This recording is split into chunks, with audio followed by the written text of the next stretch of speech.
महाराष्ट्रातील मराठा समाजाच्या दृष्टीनं अत्यंत संवेदनशील असणारा विषय म्हणजे मराठा आरक्षण. आणि आरक्षणाच्या दृष्टिकोनातूनच गेली अनेक वर्ष या महाराष्ट्रामध्ये विविध अशी आंदोलनं चालू आहेत, विविध अशा प्रकारच्या मागण्या सुरू आहेत. आणि ज्यावेळेस अमरवाणीच्या प्रेक्षकांना मी विचारलं की तुम्हाला अमरवाणी चॅनलवरती कोणत्या विषयावरचं माझं मत ऐकायला आवडेल, त्यावेळेस अनेकांनी मला असं सांगितलं की मराठा आरक्षणाच्या अनुषंगानं सध्या जे काही सुरू आहे राज्यामध्ये त्याच्या संदर्भामध्ये माझं जे मत आहे ते त्यांना ऐकायला आवडेल. आणि म्हणूनच आजचा हा भाग आपण सर्वांसमोर सादर करीत आहे. नमस्कार, मी अमरजित पाटील.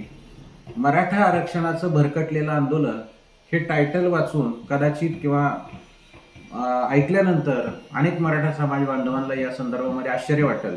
परंतु मित्रांनो, सुरुवातीपासूनच मराठा आरक्षणाच्या या मुद्द्यावरती मी अत्यंत स्पष्टपणानं माझी भूमिका मांडत आलेलो आहे. खरं तर मराठा आरक्षणाचा विषय 1980 साली या राज्यामध्ये आपल्या सुरू झाला. सुरुवातीच्या काळामध्ये आर्थिक निकषावरची जी मराठा आरक्षणाची मागणी होती ती नंतरच्या काळामध्ये आपण ओबीसीच्या अनुषंगानं मागणी करत राहिलो की मराठा आरक्षण हे ओबीसी मधूनच मिळालं पाहिजे. या दरम्यानच्या काळामध्ये 2 वेळा SCBC अशा पद्धतीचं एक आरक्षण आपल्याला 2 वेळा शासनाकडनं दिलं गेलं आणि ते दोन्ही वेळा मान्य न्यायालयामध्ये फेटाळलं गेलेलं आहे.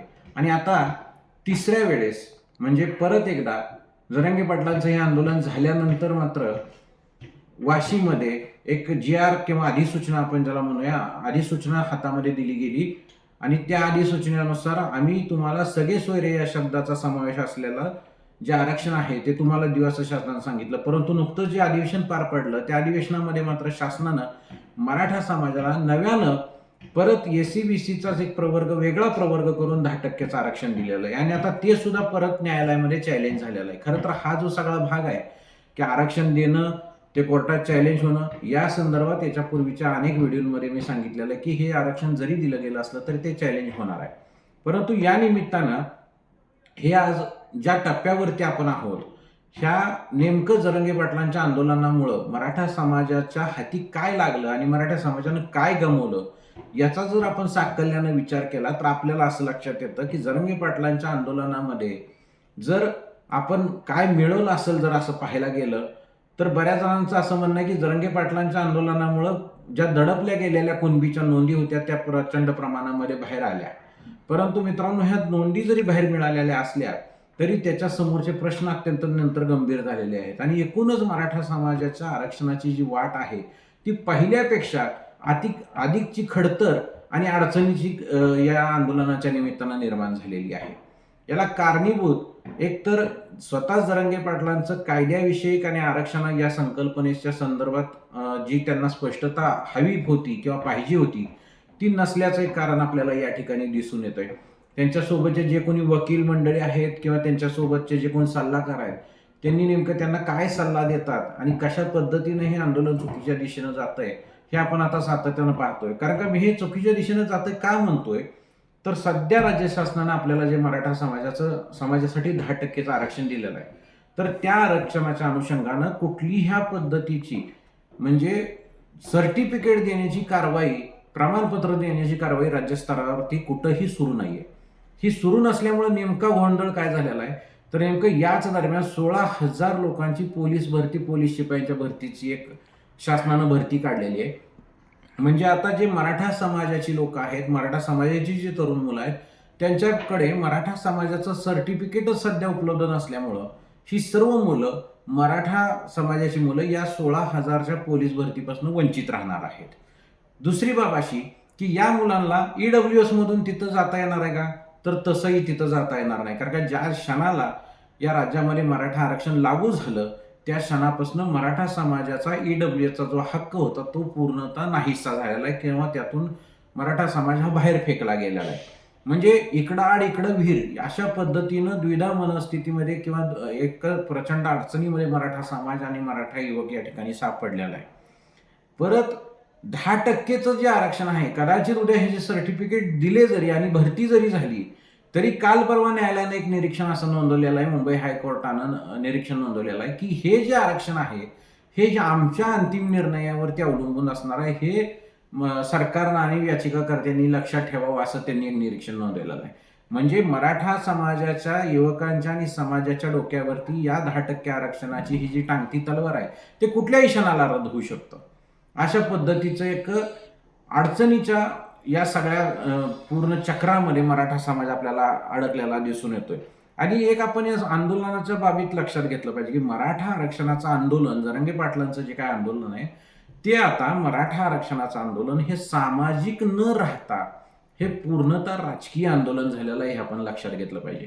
कारण का सदर आंदोलनामधनं होणारी राजकीय टीका टिप्पणी असेल, राजकीय नेत्यांमधून होणारी टीका असेल, आणि या अनुषंगानं जर आपण नीट बघितलं तर ज्या दिवसापासून जरांगे पाटलांनी या आंदोलनामध्ये राजकीय नेत्यांवरती टीका टिप्पणी करायला चालू केली त्या दिवसापासून खरं तर हे आंदोलन हे राजकीय आंदोलन झालेलं आहे, हे सामाजिक आंदोलन राहिलेलं नाही. फक्त फरक एवढाच आहे की हे जाहीररित्या कोण बोलत नाही, आणि जे कोणी बोलतात त्यांना त्यांच्या संदर्भामध्ये त्यांच्या जवळची लोक टार्गेट करतात. आता याच्यामध्ये जरांगे पाटलांचा दोष आहे असंच म्हणता येणार नाही, परंतु ज्या पद्धतीने सामाजिक आंदोलन, सामाजिक विषयाचं आंदोलन पुढे नेणं आवश्यक होतं, ती समज किंवा ते भान म्हणा किंवा ती एक ज्याला आपण सीमारेषा पाळणं म्हणतो, ती जरांगे पाटलांकडनं पाळली गेली नाही, ही मात्र वस्तुस्थिती सर्वांनी मान्य करण्याशिवाय पर्याय नाहीये. आता आपण हे का म्हणतोय की त्यांच्याकडनं या प्रवाहपतीत होणं किंवा भावनेच्या भरामध्ये स्टेटमेंट जाणं हे का म्हणतोय, तर आता सध्या सुद्धा मराठा आरक्षणाचा 10%चा प्रश्न कोर्टामध्ये प्रलंबित आहे. ईडब्ल्यूएसचा मराठा समाज लाभ घेऊ शकत नाही. अशा परिस्थितीमध्ये सध्याचा जर आपण आंदोलनाचा टप्पा बघितला तर इथे एक नवीनच ट्यून निघालेली आहे, आणि ती नवीन ट्यून अशी निघालेली आहे की केंद्र सरकारनं मराठा आरक्षणाची दखल घ्यावी म्हणून प्रत्येक लोकसभेच्या मतदारसंघामध्ये शेकडोन अर्ज भरायची एक ट्यून काढलेली आहे. आता खरं तर हा मुद्दा असा आहे की 384 उमेदवार जर एखाद्या मतदारसंघामध्ये उभे राहिले तर त्या ठिकाणी आम्हाला सगळ्यांना माहित आहे की जी ईव्हीएम मशीन आहे त्यावरती वोटिंग होऊ शकते, आणि 384 पेक्षा जास्त जर मतदान किंवा उमेदवार एखाद्या मतदारसंघामध्ये उभा राहिले तर तिथं ईव्हीएम मशीन ऐवजी बॅलेट पेपरवरती मतदान घ्यावं लागणार आहे. काही जणांचं म्हणणं असं आहे की आम्ही हा मूग घेतल्यानंतर केंद्र सरकार मराठा समाजाच्या आरक्षणाच्या संबंधात काही ना काहीतरी भूमिका घेईल किंवा राज्य सरकार भूमिका घेईल. पण मला हा जो सगळा मुद्दा वाटतो ना, हा अत्यंत दिशाहीन असा मुद्दा वाटतो. त्याचं कारण सांगतो की आपण किती अर्ज भरले, 500 अर्ज भरले किंवा 1000 अर्ज भरले, तर यानं नेमकं घडणार आहे काय? मतपत्रिकेवरती जर बघितलं तर राष्ट्रीय पक्ष, त्याच्यानंतर राज्यस्तरीय पक्ष, त्याच्यानंतर प्रादेशिक पक्ष, अशा क्रमानंच त्या ठिकाणी उमेदवारांची नावं येणार आहेत. मतपत्रिकेवरती जरी ती नावं फ्रंटलाच येणार असतील आणि त्यांची चिन्ह फ्रंटला येणार असतील, आणि त्यामुळं जर कोणाचं म्हणणं असेल की आम्ही समजा 2000 अर्ज भरले आणि ही निवडणूकच त्या मतदारसंघातली रद्द करायला लावली, असंही धरूया की चला आपण मराठा समाजाची एक ताकद दाखवली आणि एखाद्या मतदारसंघामध्ये आपण 2000 अर्ज भरले असं समजूया. 2000 अर्ज भरले आणि एखाद्या मतदारसंघातील लोकसभेची निवडणूक रद्द झाली, तर यातून एकंदर शासन व्यवस्थेला फरक काय पडणार आहे आणि त्यातून मराठा आरक्षणाचा मुद्दा कसा पुढे जाणार आहे, हे आजपर्यंत कोणच सांगायला तयार नाहीये. म्हणजे नेमकं आपण समजा एक निवडणूक त्या मतदारसंघातली रद्द झाली काही काळापुरती, आणि ती फार तर 6 महिन्यासाठी किंवा मिळतो 1 वर्षासाठी रद्द होईल. परंतु ज्यावेळेस संपूर्ण देशातले लोकसभेचे निकाल लागतील आणि ज्यावेळेस तिथं पोट निवडणूक होईल किंवा फेर निवडणूक होईल, त्यावेळेस राज्यामध्ये किंवा देशामध्ये ज्यांचं सरकार आलेलं असेल त्यांच्यासाठी तो मतदारसंघ जिंकणं फार सोपं असणार आहे. आणि त्यामुळं हा जो काही पर्याय काढलेला आहे की आम्ही 500 उमेदवार भरू, 1000, बरं आता हे आपण म्हणतोय आज 500 उमेदवार, 1000 उमेदवार, 2000 उमेदवार हे असं म्हणतोय, पण वस्तुतः जर बघायला गेलं तर हे प्रॅक्टिकली ग्राउंडवरती शक्य आहे का? प्रत्यक्षात ग्राउंडवरती हे प्रत्येक मतदारसंघामध्ये होणार आहे का? तर ह्याची शक्यता अत्यंत स्पष्ट स्वरूपात मी सांगू इच्छितो की हे संपूर्ण राज्यामधल्या म्हणजे आपल्या राज्यामधले जे 48 मतदारसंघ आहेत, या 48च्या 48 मतदारसंघात सुद्धा हे घडणार नाही.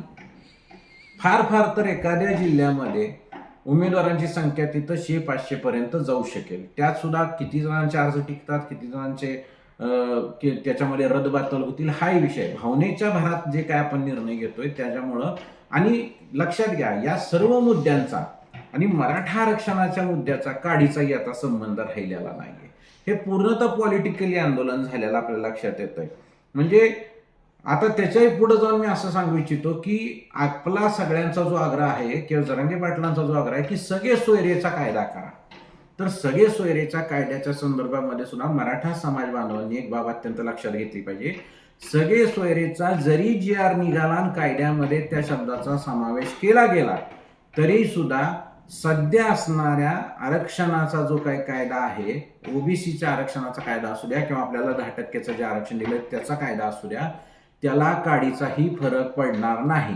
कारण का सगळे सोयरेच्या त्या अधिसूचनेमध्ये सगळे सोयरे या शब्दाची जी व्याख्या दिलेली आहे ती अत्यंत स्पष्टपणाने दिलेली आहे की अर्जदाराचे अर्जदाराचे पंजोबा, आजोबा आणि वडील म्हणजे पुरुष सत्ताक पद्धतीनं त्याच्या वडिलांकडच्या आणि रक्तनाते संबंधातील रिलेशन मधल्या लोकांना दाखले देण्याच्या संदर्भात तिथं स्पष्टता घेण्यात आलेली आहे. त्यामुळे सगळे सोयरे शब्द असला काय आणि नसला काय, आणि परत त्याच्यामध्ये 2 शब्द आहेत, एक तर पुरुष सत्ताक आणि सजातीय लग्न संबंधातून निर्माण झालेल्या म्हणले, म्हणजे सजातीयांचे ज्यांचे रिलेशन झालेत. आता याच्यामध्ये सजातीय म्हणल्यानंतर परत मुद्दा असा येतो की मराठा आणि कुणबी यांची जी काही लग्न झालेली आहेत ती सजातीयमध्ये धरणार का? तर याच्यामध्ये एक मान्य न्यायालयाचा निर्णय एका ठिकाणी असा नोंदवलेला आहे की मराठा आणि कुणबी हे एकत्रित न्यायालयानं मान्य केलेलं नाही. म्हणजे परत त्या ठिकाणी अशी अडचण येणार आहे की एखाद्याच्या घरामध्ये कुणब्याचा दाखला असेल तर त्यांना परत सजातीय म्हणून त्या ठिकाणी जर दुसरं मराठा समाजाचं रिलेशन असेल तर त्यांना कुणबीचे दाखले मिळायला अडचण येणार आहे. म्हणजे अत्यंत गुंतागुंतीचं आणि एकंदर पूर्ण हे भूलभुलैयाचा काय जो सगळे सोयरे शब्दाचा निमित्तानं भूलभुलैया निर्माण झालेला आहे तो मराठा समाजानं लक्षात घेतला पाहिजे. आणि या ठिकाणी सगळ्यात महत्त्वाची बाब मराठा समाजाने लक्षात घेतली पाहिजे की हे 10%चं मराठा आरक्षण जे दिलं गेलेलं आहे हे रद्द होईपर्यंत समाज हा आधांतरी राहिलेला आहे. त्याला धड ईडब्ल्यूचाही आधार घेता येणार नाही. सध्याच्या मराठा समाजाला 10%चं जे आरक्षण दिलेलं आहे त्याचेही दाखले मिळत नाहीयेत. आणि त्यामुळं मराठा समाजाचं हे जे आंदोलन आहे ते खऱ्या अर्थानं आपण मराठा आरक्षणाचं जे आंदोलन आहे ते मी ठामपणानं सांगू इच्छितो की मराठा आरक्षणाचं हे आंदोलन आहे ते भरकटलेलं मराठा समाजाचं मराठा आरक्षणाचं आंदोलन झालेलं आहे असं म्हणायला या ठिकाणी वाव आहे. याच्यामध्ये विस्तृतपणानं सुद्धा आपणाला आणखी चर्चा करता येऊ शकतात, परंतु वेळेच्या मर्यादेमुळे मला जे आपणासमोर अत्यंत शॉर्टपणानं मांडायचं होतं ते मी आपणासमोर मांडलेलं आहे. याच्याही पुढं आपल्या सर्व समाज बांधवांच्या प्रतिक्रियांचं मी स्वागतच करेन. एवढं या ठिकाणी सांगतो आणि थांबतो. जय जिजाऊ, जय शिवराय.